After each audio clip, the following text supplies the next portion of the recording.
Hola, muy buenas tardes. El día de hoy, en su podcast preferido, El lado oscuro de la química, hablaremos de un tema muy interesante, la enfermedad de Minamata, causada por la intoxicación de mercurio ocurrida en esta zona, eh, en la provincia de Kumamoto, en Japón, entre los años de 1932 y 1968, pero aún se ven los efectos hasta nuestros días. Pero para profundizar más sobre qué es, qué efectos tiene y cómo ha cambiado el manejo de mercurio, tenemos a un gran experto en el foro, el gran investigador Masasumi Harada. Hola, señor Masasumi, ¿cómo se encuentra el día de hoy? Hola, me encuentro muy bien y muy feliz de estar aquí el día de hoy. Muy bien, entonces comencemos. ¿Qué, qué es la enfermedad de Minamata? La enfermedad de Minamata es un desorden neurotóxico causado por la ingesta de productos marinos contaminados con compuestos de metilmercurio, vertidos desde la planta de Minamata en la empresa de Shin Nippo Chiso Hiroi, una empresa que fabricaba nitrato de cal y sulfato de amonio, y que en 1923 comenzó a producir amoníaco sintético.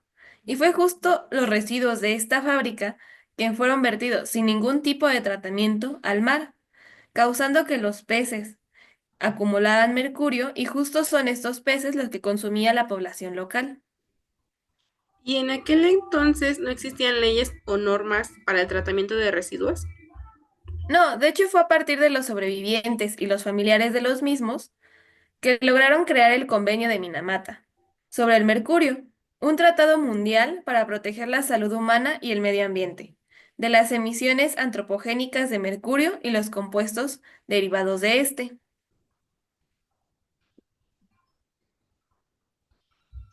Tristemente, y para nada una sorpresa, este convenio entró en vigor el 16 de agosto de 2017, 85 años después de que se descubriera esta enfermedad.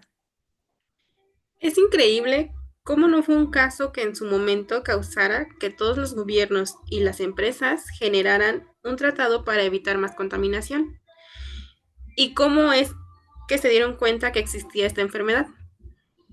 Fue en abril de 1956 cuando una joven muchacha habitante del distrito de Tsukinora de la ciudad de Minamata fue internada en el hospital de la planta de hechizo, es decir, que ella trabajaba en ese mismo lugar, quejándose de un severo adormecimiento en sus extremidades e incapacidad de comer y hablar.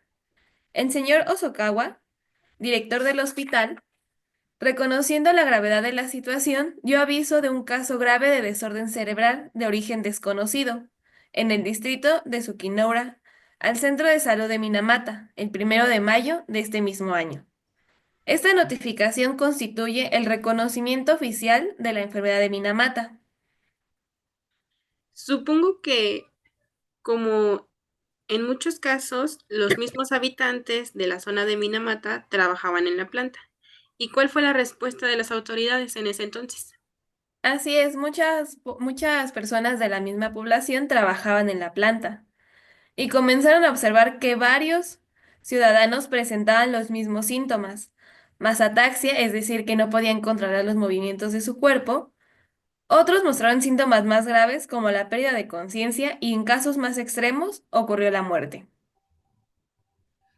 Pero a todo esto, ¿qué síntomas en la salud tiene la enfermedad de Minamata? Sus principales síntomas incluyen trastornos sensoriales, ataxia, contracción concéntrica del campo visual y desórdenes auditivos.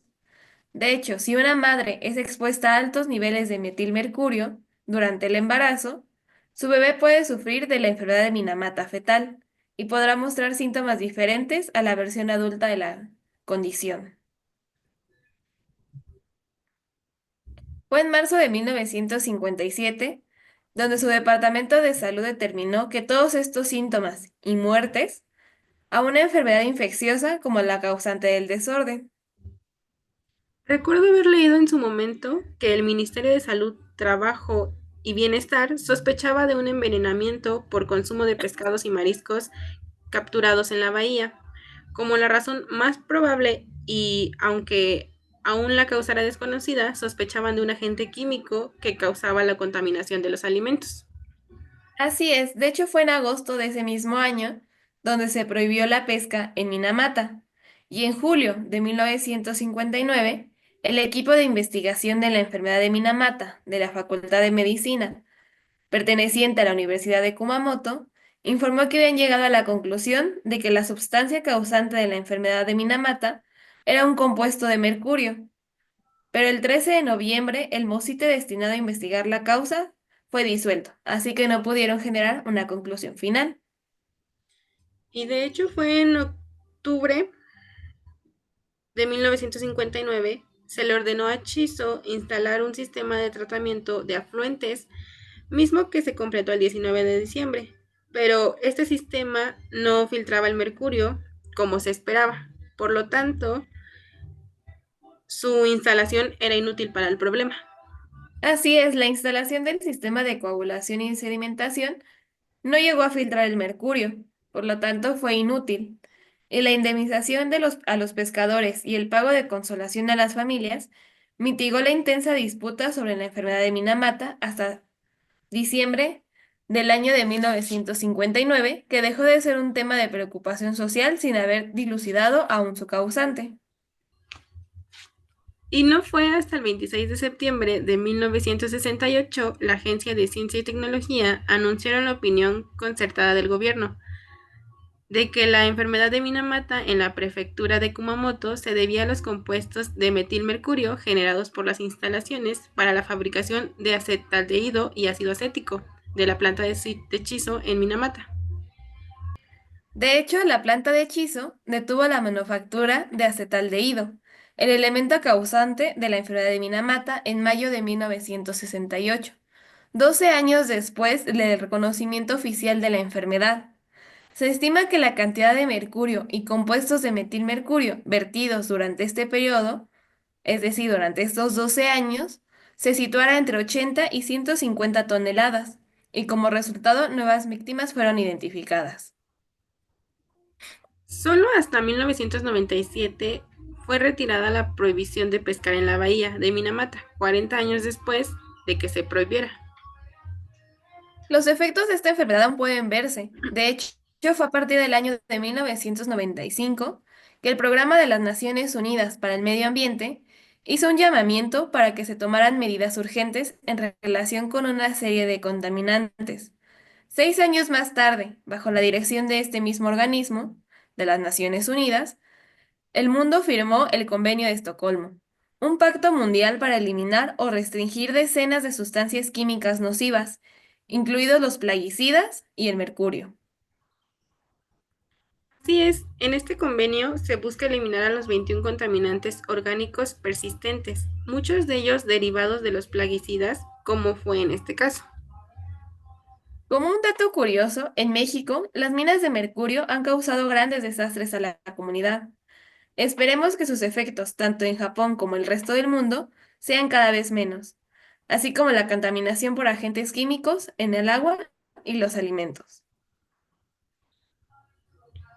Muchas gracias por estar aquí el día de hoy con nosotros, señor Masasumi, y compartirnos un poco de la enfermedad de Minamata.